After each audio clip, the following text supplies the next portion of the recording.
गिराही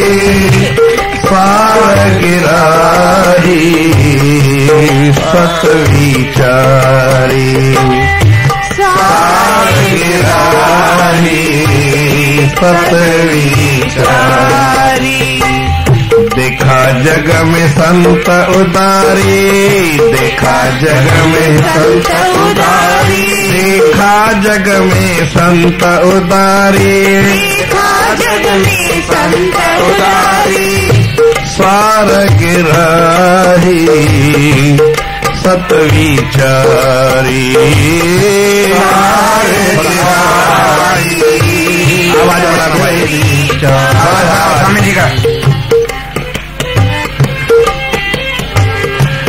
सच ही देवे सच ही लेवे, सच ही देवे सच ही लेवे, सच ही देखे सच ही सेवी, सच ही देखे सच ही देवे, सच ही देखे सच ही सेवे, सच ही देखे सच ही सेवे।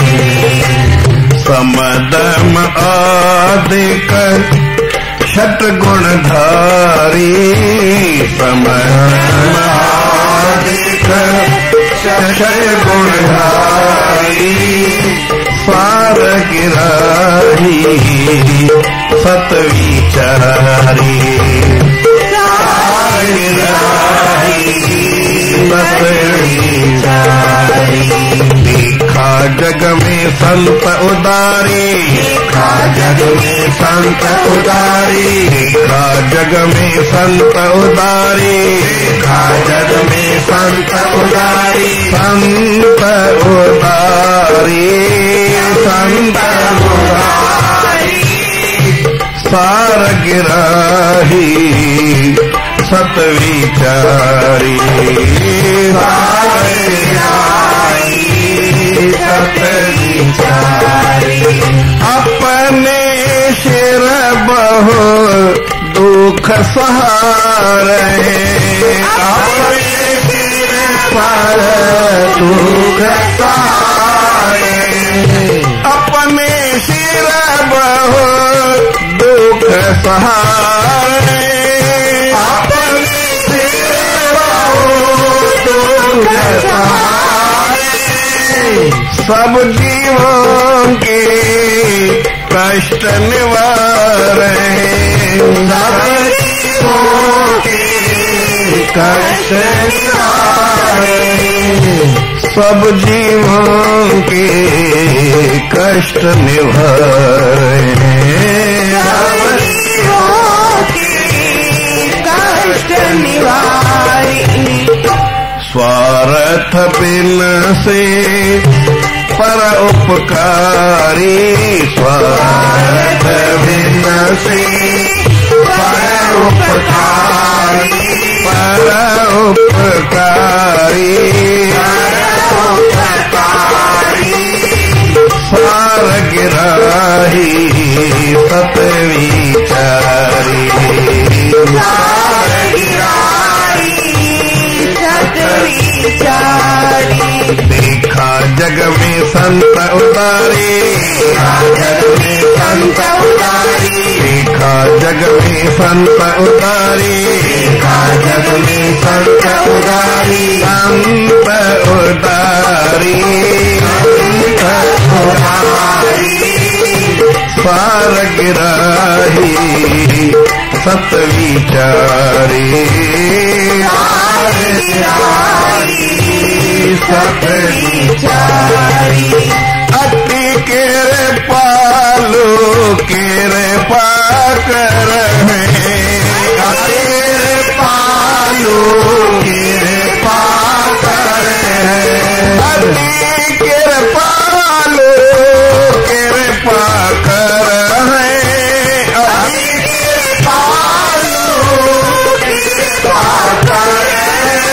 जन्म मरण के को हरहे जन्म मरण के दुख को हरहे जन्म मरण दुख को वे हरहे जन्म मरण दुख को हरहे मात पिता अति हितकारी मात पिता अति हितकारी सार गिराही सत विचारी सार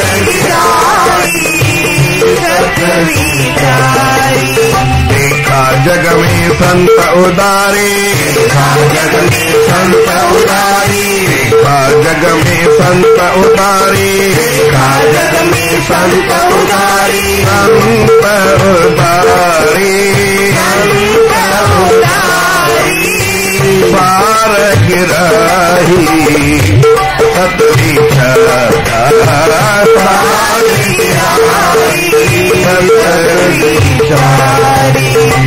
कहते उसे ब्रह्म ज्ञानी कहते उसे ब्रह्म ज्ञानी कहते उसे ब्रह्म ज्ञानी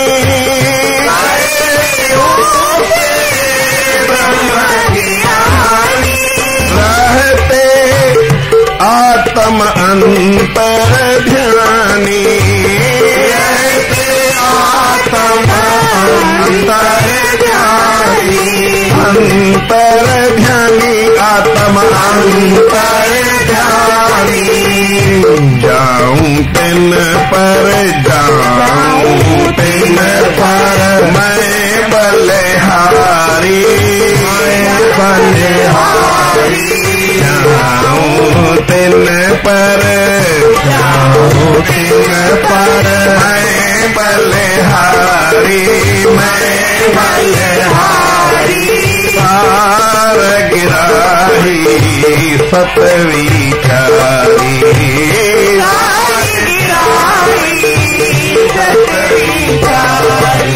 देखा जग में संत उदारी देखा जग में संत उदारी देखा जग में संत उदारी देखा जग में संत उदारी संत उदारी संत उदारी पार गिराही सत विचारी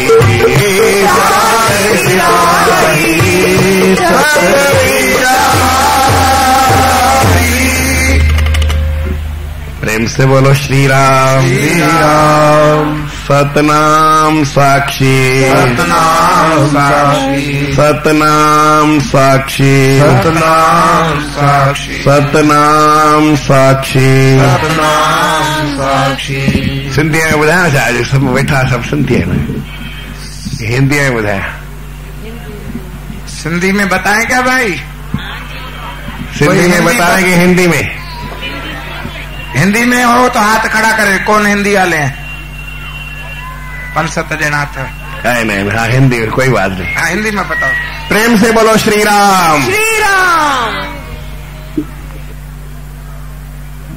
पूरी दुनिया के अंदर मेले तो बहुत लगते हैं लेकिन बड़े से बड़ा मेला ये कुंभ का मेला होता है। यहां इलाहाबाद जितना प्रयागराज जितना यहां मेला नहीं लगता है लेकिन सबसे बड़ा प्रयागराज में लगता है। ऐसा कहते हैं कि बंबई में 1 करोड़ आदमी रहते हैं लेकिन कुंभ के मेले में 2.5 या 3 करोड़ आते 3 बंबई एक साथ बसती है वहां पे। बताओ कुंभ के मेले में 2.5 करोड़ से 3 करोड़ लोग आते हैं। अभी जिसको थोड़ा समय 5-6 साल हुए हैं मालूम हो। एक ही स्थान पे मेला लगता है, गंगा जी के पेट में मेला लगता है, गंगा जी की गोद में मेला लगता है। इतना बड़ा कैसे लगता है, क्यों लगता है, कौन लगाता है? इतना बड़ा मेला ये संत ही लगाते हैं। जैसे आपको स्वामी जी ने बताया कि भगवान ने अनाज सस्ता किया है और सोना महंगा किया है, तो भगवान दोनों नहीं बेचता है, ना अनाज बेचता है ना सोना बेचता है। वो तो सोना कम है इसलिए महंगा है, और जब पानी कम होता है तो ज्यादा महंगा होता है, और पानी ज्यादा होता है तो कोई पीने वाला नहीं होता, फिर फ्री में बेचते हैं। ज्यादा चीज होती है, कोई खरीदने वाला ना हो तो फिर फ्री में ले लो, और खरीदने वाले हैं तो महंगी कर देते हैं। पर संत महात्माओं के पास चाहे खरीदने वाला हो चाहे नहीं हो, और ज्यादा खरीदने वाले हो तो सस्ता कर देते हैं, और कम खरीदने वाले तो उसको फिर अच्छी महंगी देते हैं। देखो, भगवान दुकान नहीं लगाता है, संत महात्मा दुकान लगाते हैं। आप जितने ज्यादा लोग आते हैं तो आपको ज्यादा ज्ञान सुनाते हैं, आप ज्यादा आते हैं तो ज्यादा बड़ा मंडप लगाते हैं, आप ज्यादा आते हैं तो ज्यादा काम करते हैं, ज्यादा आदमी आते हैं तो ज्यादा मेला लगाते हैं, गवर्नमेंट से भी खींच करके आपको दिला देते हैं। मैंने कहा ना, संतों से भगवान की बराबरी नहीं हो सकती। क्यों नहीं हो सकती? कि यही बात है, भगवान बेचता कुछ नहीं है, कोई दुकान नहीं लगाता है। सस्ता अनाज किया या महंगा सोना किया, भगवान ने नहीं किया, पर सोना कम है इसलिए आप लोग उसको ज्यादा से देते हैं। ये मेरे को कब ध्यान आया कि मैं एक बार बड़ौदा से अहमदाबाद जा रहा था, तो रास्ते में मेरे साथ जो कार में चल रहे थे 2 बच्चे थे। तो एक बच्चा सो रहा था, एक बच्चा जग रहा था। तो जो जग रहा था उसने सोते हुए बच्चे को उठाया, अरे उठो उठो, देखो कैमल कैमल कैमल देखो। तो मैंने कहा क्या जमाना है, हम जब छोटे थे, मैं जब छोटा था 3 साल का, 4 साल का, 5 साल का, तो कहीं ऊपर हवाई जहाज जाता था उसको देखते थे। और जब और छोटा थोड़ा सा बड़ा हुआ तो कभी ट्रेन को देखने के लिए 1-1 घंटा पटरी पे जाके बैठते थे। वो जमाना था भाई, ट्रेन आएगी इसको देखेंगे, 1 घंटा पूरा खराब कर देते थे उसके पीछे। अजमेर की पुलिया नहीं बनी थी, जयपुर में साइकिल लेके पुलिया के ऊपर एकदम से इतनी स्पीड चलानी कि पुलिया के ऊपर बिना पैडल के साइकिल चल जाए, इतना पहले नीचे से ही तेज करके चलते थे। साइकिल चलाने वाले जानते हैं उसको, मैं जमाना होता है, गांव में आज भी है। तो जो चीज कम होती है वो महंगी होती है, उसकी कीमत होती है, और जो चीज ज्यादा होती है उसकी कीमत नहीं होती है। लेकिन कुंभ के मेले में जितने लोग ज्यादा आते हैं उतने महात्मा फिर और सस्ता काम करते हैं और भंडारे करते हैं। हमारे संत जी अमरनाथ में गए तो लोग ज्यादा जाने वाले तो भंडारे ज्यादा होते, फ्री में खाते जाओ, सबको बुलाते हैं बैठो। और कम लोग जाते हैं तो खिलाने वाला कोई नहीं होता, आदमी चले जाते हैं। संत ऐसा करते हैं, धर्म का काम ऐसा होता है। जितना ज्यादा धर्म वाले लोग होंगे उतना जीवन में सुख ज्यादा होता है, शांति ज्यादा होती है, आनंद ज्यादा होता है। और धर्म वाले कम होते हैं तो उनको नहीं मिलता है, सीधी सी बात है। संत महात्मा धर्म का काम, पुण्य का काम, अच्छा काम, सीधा काम करवाते हैं, क्योंकि उनको संसार से सार लेना है, संसार को नहीं लेना है, संसार के सार को लेना है। आप जितने लोग आएंगे तो आपसे कोई वास्ता नहीं, उनको धन से वास्ता नहीं, आपके प्रेम ज्यादा करने के लिए वो इतना सारा काम करते हैं। आपकी श्रद्धा बढ़े, आपको लाभ ज्यादा हो, इसलिए संत महात्मा यही काम करते हैं। आपके मन में श्रद्धा हो, आपके मन में विश्वास हो, आपके मन में प्रेम हो, किसी न किसी तरह से कुंभ के मेले के नाम पे आप तीर्थों में तो आ जाओ, एक बार स्नान तो कर जाओ, एक बार सत्संग तो सुन जाओ। भले आपने जीवन में नहीं सुना है, एक बार सत्संग सुना, आपको आनंद आएगा। एक बार आपने राम का नाम मुख से बोला, कितना लाभ हुआ। तो यहां पे तो सब बोलते प्रेम से बोलो श्री राम, सतनाम साखी, सतनाम साखी, सतनाम साखी, सतनाम साखी। संतों का जीवन में एक काम होता है कि वो सच को देते हैं, सच को लेते हैं, सच को देखते हैं, सच को सुनते हैं, सच का व्यवहार करते हैं। सारा व्यवहार सच का करते हैं, झूठ का नहीं करते। और जो झूठ का करता है वो संत नहीं होता है। जीवन में सत्य का व्यवहार करना सीखना चाहिए। जब आता है तो हमारी फिलॉसफी, हमारा भारतीय दर्शन रुक जाता है। अरे चाहिए किसको बोलते हैं? परंतु ये बात पक्की है कि हमको जीवन में सत्य के बिना हमारा कोई रास्ता खोलने वाला नहीं है। सत्य के बिना हम पार नहीं हो सकते हैं। जीवन में जिसने सत्य को धारण किया है वो ही आगे बढ़ सकेगा। उसके जीवन में सुख होगा, शांति होगी, आनंद होगी।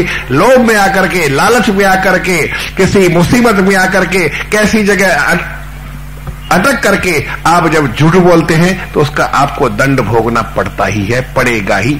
उसको कोई हटा नहीं सकता है। आपने क्यों झूठ बोला है इसका फल भोगना पड़ेगा। आपने सच बोला है इसका आपको फल अवश्य मिलेगा। जैसे एक बार राम बोलने का फल उसको इतना अच्छा मिला, अब एक कोई रासलीला ऐसी भी मैं उनसे कहूं कि एक बार कोई झूठ बोलता है उसको कितना दंड मिलता है, इतना भी कुछ होना चाहिए तो लोगों को मालूम पड़े। संत महात्मा अपने जीवन में सत्य का व्यवहार करते हैं। साचो उपदेश देता, भली भली सीख देता, सम्मत सुमत देता, कुमत हरत है। संत महात्मा यही करते, साचा उपदेश देते हैं। साचो उपदेश देता, भली भली सीख देता, अच्छी अच्छी शिक्षा देंगे। इस स्टेज में बैठ करके कोई भी आपको खराब बात नहीं बताएगा। नीचे बैठ के क्या भी कोई कहे, लेकिन इस जगह बैठ करके, ये ऐसी अच्छी जगह है, यहां पे गंदा आदमी भी उसके मन में असर पड़ जाता है, वो अच्छी बात कहेगा आपको, बुराई कभी नहीं कहेगा, अच्छी बात ही कहेगा। भली भली सीख देत, समता सुमत देत। समता की भावना संत महात्मा देते हैं कि सब में वही परमात्मा है। सब दृष्टि से सबको देखो, एक आंख से देखो, सब में समभाव की नजर रखो। कोई छोटा कोई बड़ा नहीं है, कोई ऊंच कोई नीच नहीं है, सबके अंदर वो एक ही परमात्मा है। ऐसी नजर जब आप रखते हैं तो आप जीवन में वास्तव में देखते हैं। वासुदेव सर्वमिति समहात्मा सुदुर्लभ है। गीता में भगवान श्री कृष्ण अर्जुन से कहते हैं, अर्जुन ऐसा कोई महापुरुष हो जो सब में एक ही वासुदेव मुझ परमात्मा को देखता है, वो महात्मा बड़ा मुश्किल से मिलेगा। बाकी तो किसी को कम देखना, किसी को ज्यादा देखना, किसी को ऊंचा देखना, किसी को नीचा देखना, किसको खराब समझना, किसको अच्छा समझना, ये तो दुनिया में सब चलता है। दुनिया में हम जब भी देखते हैं तो ऊंची नीची नजर से देखते हैं कि ये ऊंचा है, ये अच्छा है, ये बड़ा है, ये कम है, ये ज्यादा है, ये ऐसा है, ये वैसा है, हम ऐसे हैं, वो ऐसा है। सारी जीवन में हम तराजू को तोलते हैं, लेकिन तराजू का हम नाम नहीं जानते, लेकिन सारी दुनिया में तोल करते रहते हैं। ये अच्छा है, ये बुरा है, इसने ऐसा किया, इसने वैसा किया, तराजू इसने इसका ऐसा अच्छा है, इतना है, अच्छा कौन सा है। पूछते भी हैं, महाराज जी ऐसा कोई नाम बताओ जो बड़े से बड़ा हो। छोटा हम नाम जपने वाले तैयार नहीं है, क्या बड़ी बात है। ऐसा कोई हमारे को बताओ जो बड़ा संत महात्मा उसका देखे, छोटे का सत्संग नहीं सुनना है।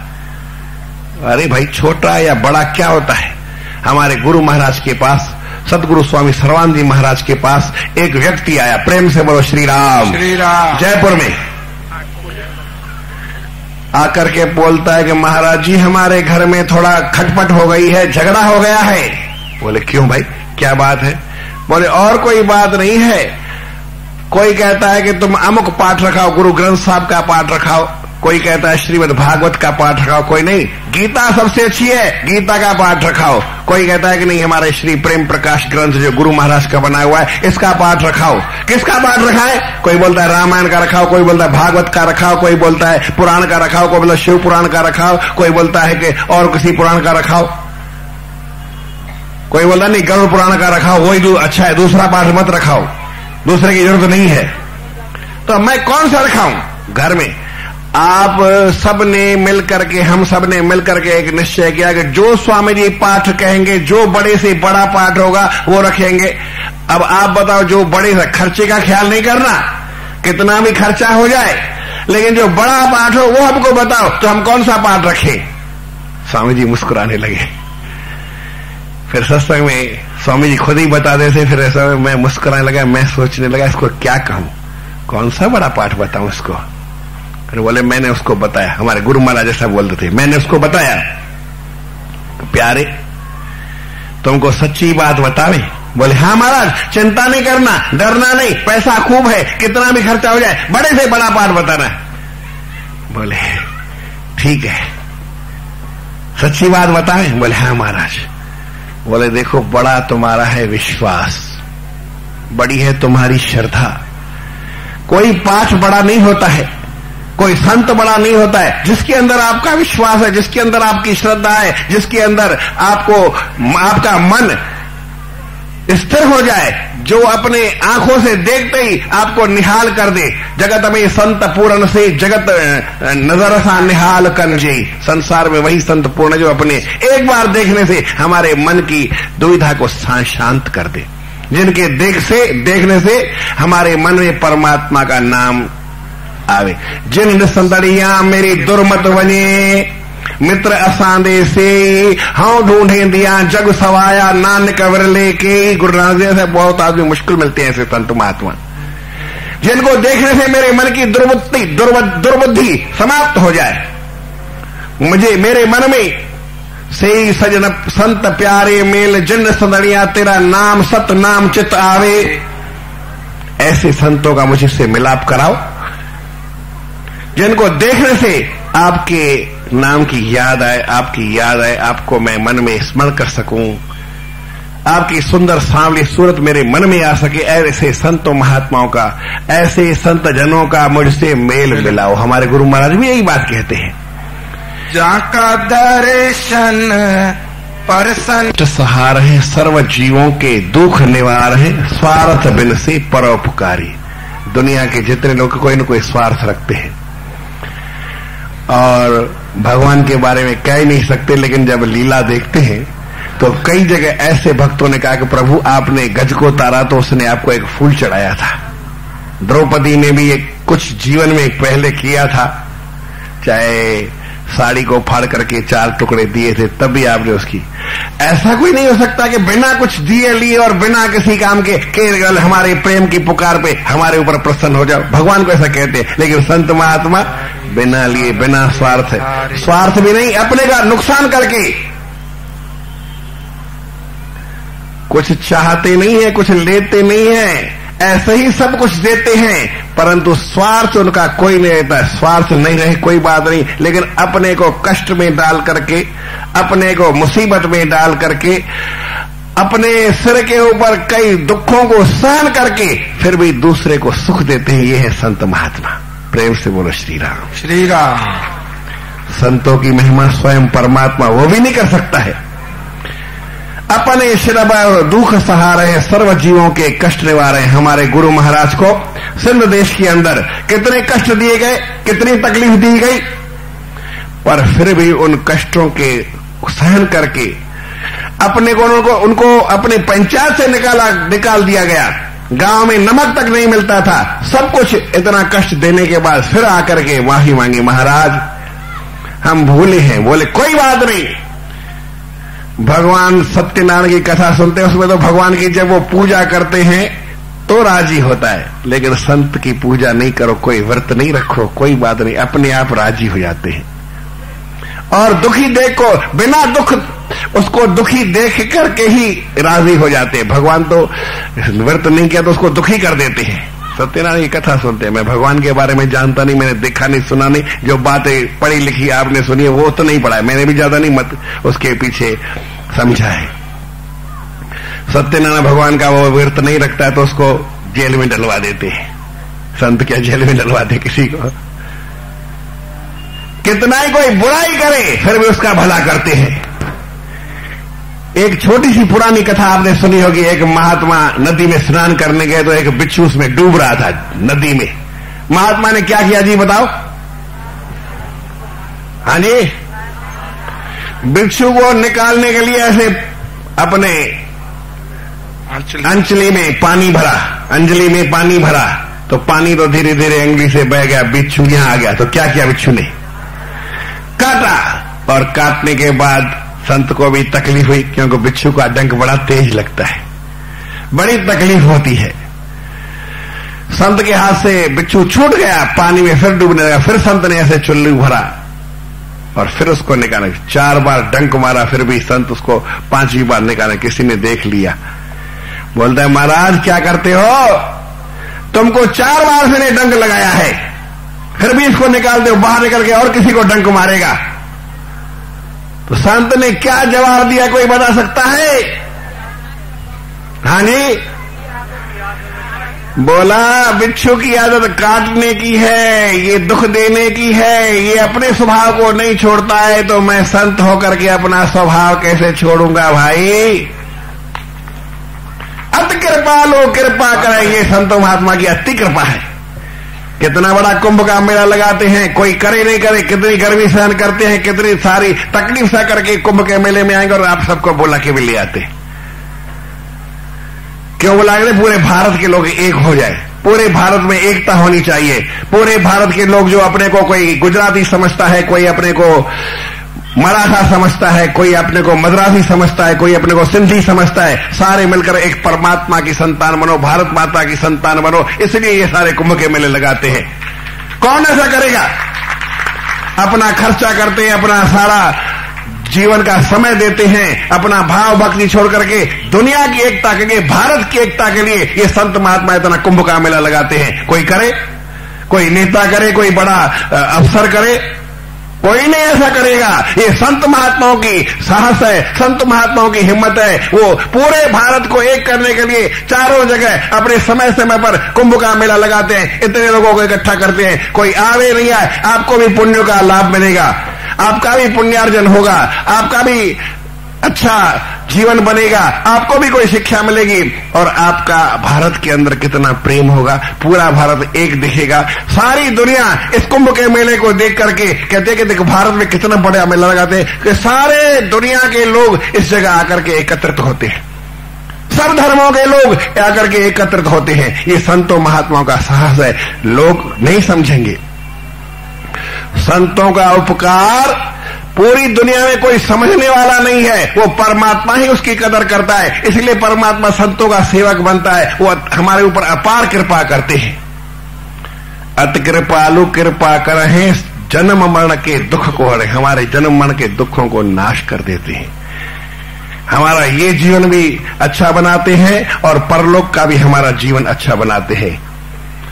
माता पिता ते अति हितकारी, माता पिता हमारे गुरु महाराज बताते थे कि बच्चे को यहां जमीन पे छोड़ दे, संत महात्मा उसको ज्ञान के पर लगा करके उसको परमात्मा से मिलाते हैं, उड़ा करके आकाश में उड़ा करके परमात्मा के पास ले जाते हैं, भगवान से मिला के एक कर देते हैं। ऐसे संत महात्मा बड़े दयालु होते हैं। आइए, आज गुरुवार का दिन है, सिंधी में भजन है, लेकिन अक्षर ऐसे हैं कि हिंदी लोग भी समझ जाएंगे।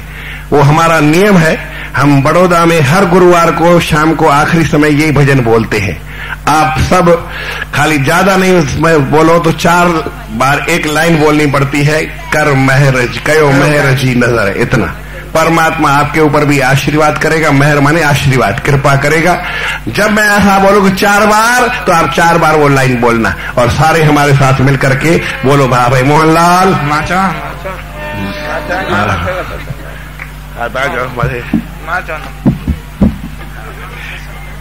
कोई नहीं।